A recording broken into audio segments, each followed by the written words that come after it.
a Então, relação da psiquiatria onde com que a se nutrição. encontra a psiquiatria a A nutrição? nutrição É, é uma área bem recente, Lela, de estudo, né?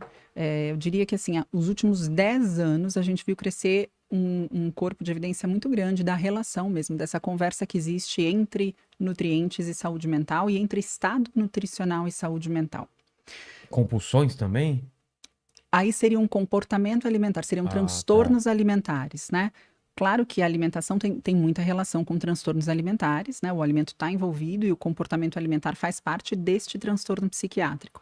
Mas a psiquiatria nutricional, ela estuda, na verdade, ela é a conversa dos nutrientes com a formação do cérebro, as sinapses do cérebro e o declínio ou aumento de saúde mental. Então, por exemplo, né, saindo do âmbito dos transtornos alimentares, a gente está falando de algo que a gente sabe há muito tempo, mas nunca teve esse nome. Uma mulher engravidou, ela foi num ginecologista, num obstetra, recebeu ali um beta-HCG positivo, ela começa a tomar suplementação específica para gestação. Essa suplementação específica, você está me olhando com uma cara muito de nossa, é verdade, mas porque você é homem. Mas toda É. mulher, olha, fala, lógico, lógico. Ah, Você é? engravida, você toma, sim, você vai tomar ácido fólico, você vai tomar alguns nutrientes que sabidamente fazem parte de um processo muito importante da formação desse bebê, e principalmente da formação neurológica Ah, desse bebê. Então a mulher engravidou, olha, você vai formar um novo cérebro dentro de você, tá aqui, a precisa gente vai pôr disso. ácido fólico. Hoje em dia a gente já sabe, né, do ômega 3, da importância do ômega 3. E isso não é novo. Só que parece, né? E eu olho para a nutrição e eu tenho muito essa sensação. Parece que ao longo do tempo as A Mari pessoas então vão tomou essas esquecer. coisas. Tomou, Ah, eu fica nem tranquilo. soube, olha só. Ela tomou. Se ela teve acompanhamento, Ah, né? com Se ela fez do certeza, teve, pré-natal, teve. ela teve toda essa Pô, que suplementação maravilha. durante a gestação. Porque existe uma demanda, né, uma necessidade aumentada desses nutrientes. E é impressionante que a gente sabe disso, na gestação parece super normalizado que nutrientes específicos são importantes para o cérebro, e ao longo do tempo, a nutrição passa a ser uma alimentação que engorda ou emagrece, É, virou né? só isso, né? Só. Então, se eu comer isso, eu engordo, se eu comer isso, Ah, você emagrece, tá porque eu... gordo? Procura uma nutricionista, né? Exatamente. E de certa forma, ficou um pouco adormecido aí na cabeça das pessoas e nessa cognição a respeito da alimentação, o quanto nutrientes são importantes para a formação do cérebro, né? A gente fala, eu me É, alimento para ter um corpo saudável. Cérebro é corpo. Né? Embora as pessoas o enxerguem como algo holístico que acontece fora do corpo, exatamente. cérebro é um órgão, é corpo, e é uma parte do nosso corpo muito importante para que a gente tenha saúde. Né? Precisa de energia para ele funcionar. Precisa de uma série de questões, né? Mas o que a psiquiatria estuda são os nutrientes importantes para o funcionamento adequado do cérebro e o Caramba, padrão alimentar que pode promover saúde mental. o que eu como, então ele Te torna mu- mais ou menos é inteligente, mesmo? com mais ou menos memória. Quem não come feijão, por exemplo, é mais burro, não é? Ele não come feijão, você tá querendo? Já sacou?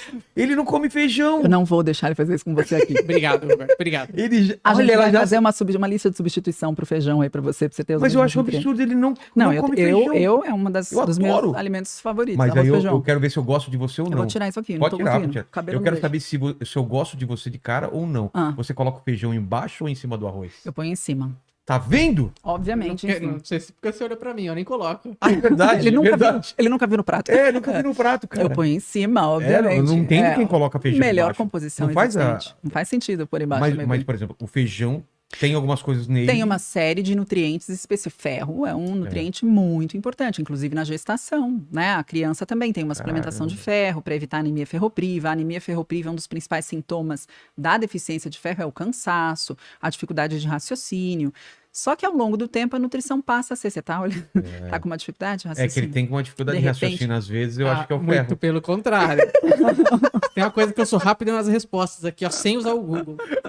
A memória tá, ó. O Google É, foi ótimo. É porque ele A tá pessoa lá com o nasceu Google. depois de 1990, É. com toda certeza. Ah, não. Eu queria ver não, antes não. do... Antes do... Deixa eu me defender agora. É. É porque ele.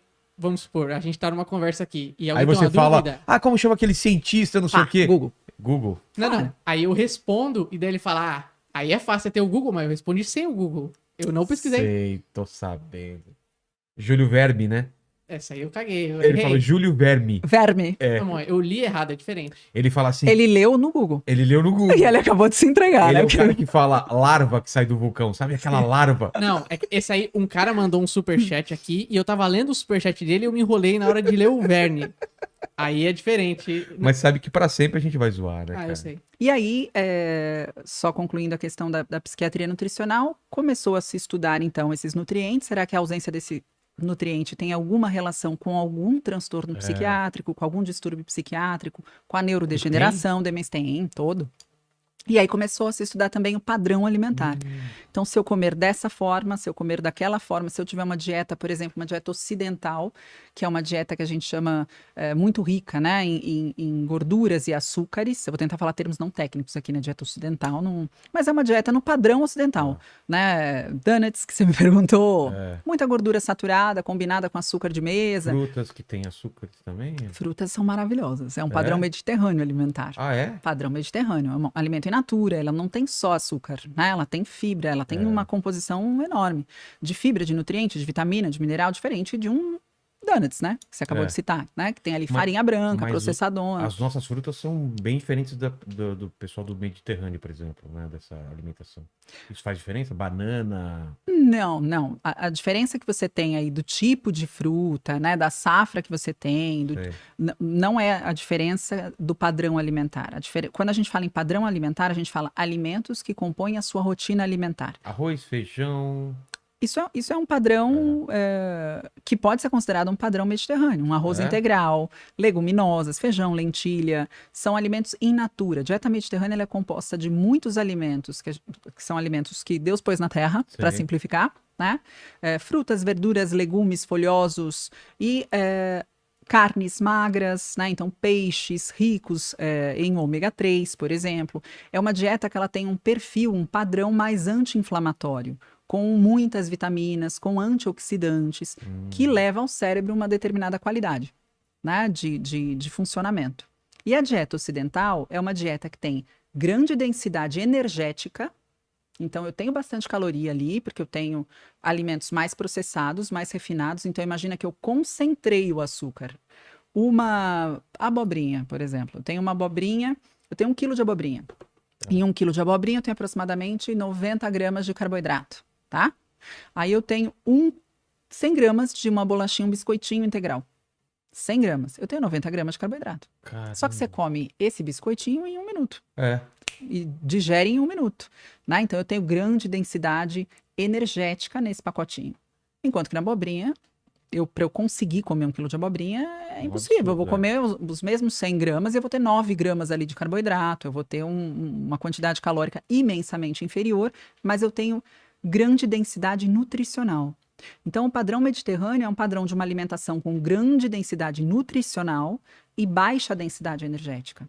Enquanto que o ocidental é mais ou menos o contrário, né? Ele tende a elevar muito mais a glicemia do indivíduo e, portanto, a insulina. Ele é um padrão mais inflamatório. O que a psiquiatria nutricional vem estudando? Quanto mais inflamatório o seu padrão alimentar, né? Quanto mais alimentos que tenham esse potencial inflamatório de aumentar a adiposidade, de elevar a insulina, de aumentar citocinas inflamatórias no seu corpo, mais o seu cérebro também recebe esse impacto. O que vem sendo investigado e já está muito bem estabelecido são os mecanismos do declínio de saúde mental. Então, você tem como um dos mecanismos a inflamação sistêmica de baixo grau, que é causada pelo aumento de tecido adiposo, aumento de gordura no corpo, que promove citocina inflamatória e, portanto, vai promover uma ativação do sistema imunológico, um aumento de inflamação, e essa inflamação pode ser hematoencefálica também. Você tem a ausência de um sistema antioxidante poderoso, né, funcionando. Nós temos um sistema endógeno de antioxidação, realizado ali por enzimas dependentes de vitaminas, ferro, magnésio, riboflavina. Se eu não me alimento dessas vitaminas, como que funciona o meu sistema de varredura de espécie reativa de oxigênio, né, de radicais livres? Eu não tenho isso funcionando de uma forma adequada. Então, o que foi sendo observado na ciência é que justamente a gente deixou de olhar por muito tempo o quanto a alimentação que foi se transformando aí por conta da modernidade e foi trazendo um quadro que a gente vê hoje muito claro, né, de aumento de sobrepeso, de obesidade na população, o quanto isso também trouxe aumento de depressão, aumento de ansiedade, aumento de Alzheimer, aumento de transtorno de déficit de atenção e hiperatividade. Isso caminhou muito junto. E esse padrão alimentar, ele também tem uma relação com essa situação. Né? A gente ainda não fala na ciência de causalidade. Se eu comer assim, eu vou causar aquilo. Ah, não. Né? Não dá para falar de causalidade. Na ciência, para falar de causalidade, eu teria que fazer assim, Vilela. Eu vou pegar um ratinho. A gente tem estudos que mostram causalidade, mas não em humanos. Porque você não vai pegar um humano e falar, deixa eu ver se isso adoece ele mentalmente. Ninguém vai permitir, nenhum comitê de ética vai permitir uma pesquisa dessa. Então, eu vou pegar um ratinho. Então, um estudo que é muito clássico na psiquiatria nutricional. Ratinhas gestantes. Um grupo de ratinhas vai receber uma dieta ocidental, né? Muito açúcar, muita gordura saturada. O outro grupo vai receber uma ração equilibrada. Essas ratinhas gestantes tiveram a prole. O que foi observado nesse estudo? E foi um estudo de intervenção. Então, vamos manipular a alimentação e ver se causa alguma coisa, né? As ratinhas que foram alimentadas com uma dieta hiperlipídica, né, e hiperglicídica, muito açúcar, muita gordura, apresentaram uma prole na adolescência com ansiedade. Caramba.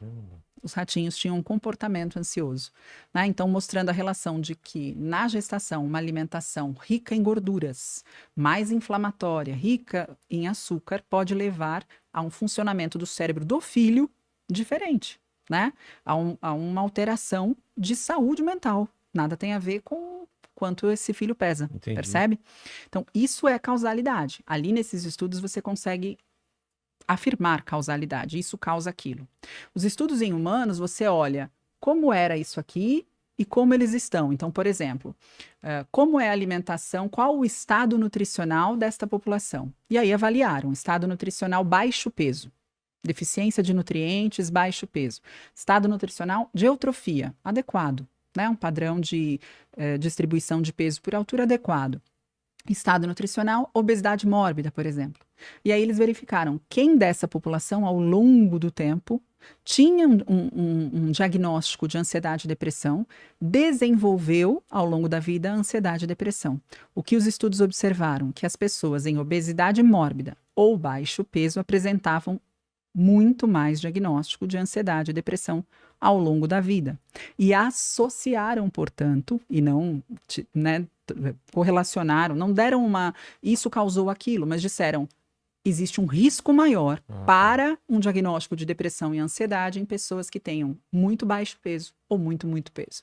Né? Então, a deficiência de nutrientes que fazem o cérebro funcionar pode levar a um estado de declínio de saúde mental ou ainda um estado inflamatório com um aumento muito considerável de adipócitos, de células de gordura, que geram, né, que produzem, portanto, citocinas inflamatórias, pode levar a um padrão também de inflamação hematoencefálica. A nossa membrana é uma membrana fosfolipídica, de fósforo e gordura. Qual tipo de gordura você ingere? Né, o cérebro, grande parte do seu cérebro, ele é composto de gordura. Qual gordura? Qual a qualidade dessa gordura? Né? A membrana do meu neurônio, ela é fosfolipídica. Então, eu tenho uma série de questões que hoje a psiquiatria nutricional investiga e que há 10 anos vem crescendo. Né? Essas investigações vêm crescendo a ponto de a gente ter, recentemente, eu escrevi no livro da Clínica Psiquiátrica do HC, da USP, um capítulo Psiquiatria Nutricional. Fui a primeira autora, junto com o professor Ben e a doutora Ana Paula Carvalho.